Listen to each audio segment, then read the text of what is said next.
grace of our great party. Round of applause for Debbie Wasserman-Schultz.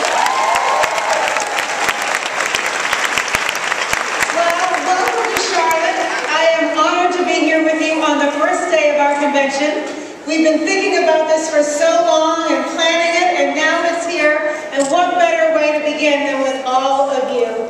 It does feel like home. Looking around this room and seeing so many people, Debbie's right, these jobs are not for the faint at heart.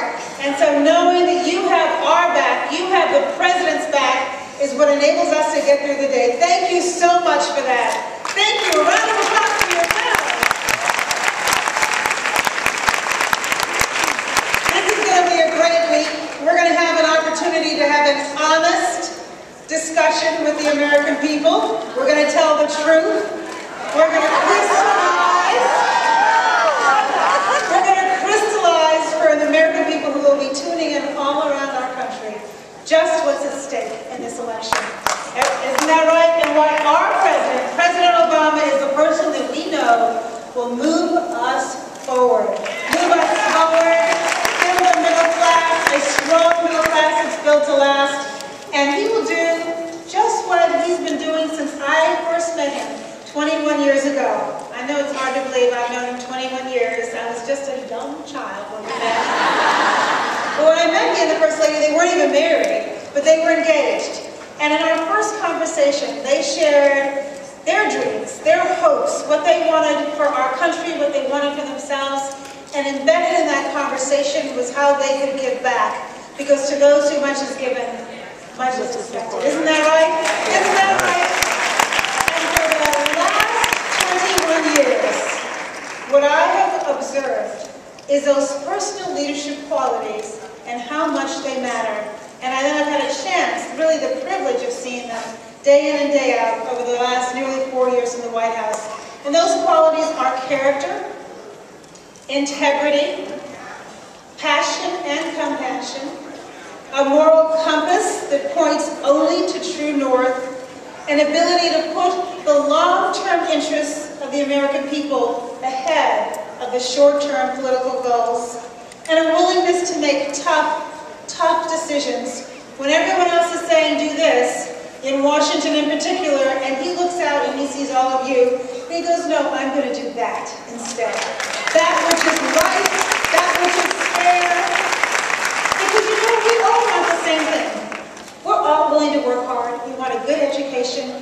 We want to find a job that pays a decent wage. We want to be able to raise our children and send them to school so that they can do better than we have done. We want to make sure that we have affordable health care so we don't go broke if we go sick or get in a car accident. Isn't that right? Isn't that what we all want?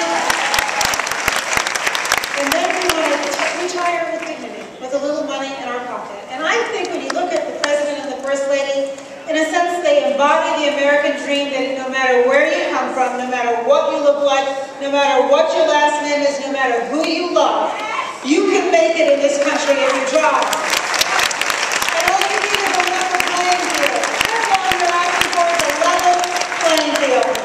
Now, not only am I excited today because at the end of this evening we get to hear the most popular woman, not only in the country but in the world, the First Lady of the United States.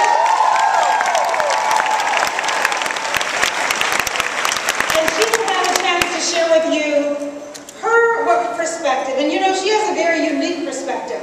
And she will share with you what it's like to be married to the President of the United States, to watch him when no one else is watching, and how he makes his decisions, and what motivates him, and what drives him. And we all know his life story. So much of that comes from being raised by a single mother, living with his grandparents for a while, and watching his grandmother struggle and see people get leapfrogged above her in the bank, and the inequity that was in her eye, yet she still had that determination and spirit.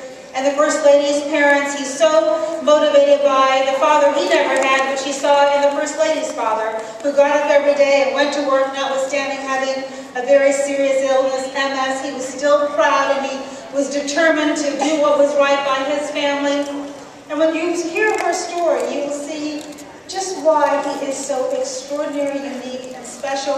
And she is not motivated just as a First Lady, but she's motivated, as so many of us are, as a mom and as a wife, and thinking about what she wants for her children. And so in closing, the other reason why today is an exciting day for me is because my mom and my daughter and my brand new son-in-law are coming in a couple of hours. I'm so excited that they will have a chance to be here with all of us. And the conversation that we all had just a few weeks ago when we were in my hometown of Chicago. Anyone here from Chicago? South side of Chicago. I thought so. I knew you were a few of you out here. But the conversation we all had was my mother saying to my daughter, I never thought I would live to see you have to fight the same battles I fought 50 years ago.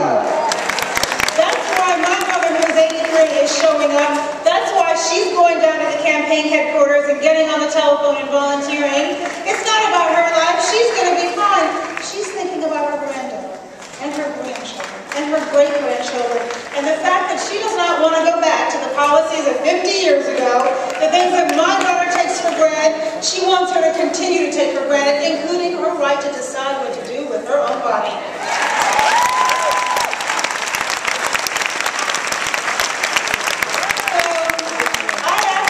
Join my mom and my daughter and my family and your families, and let's not assume, because we have so much confidence in our great president, that we can take one thing for granted. We can't. Just like my daughter can't take for granted that she's going to have what my mom fought for, we can't take for granted that this election is going to turn out just the way we hope it will. It'll only turn out that way if we roll up our sleeves, as I know you will, and we work each and every single day, and if we do, I am confident that come November 6th, we will have a new president, the same president we have right now,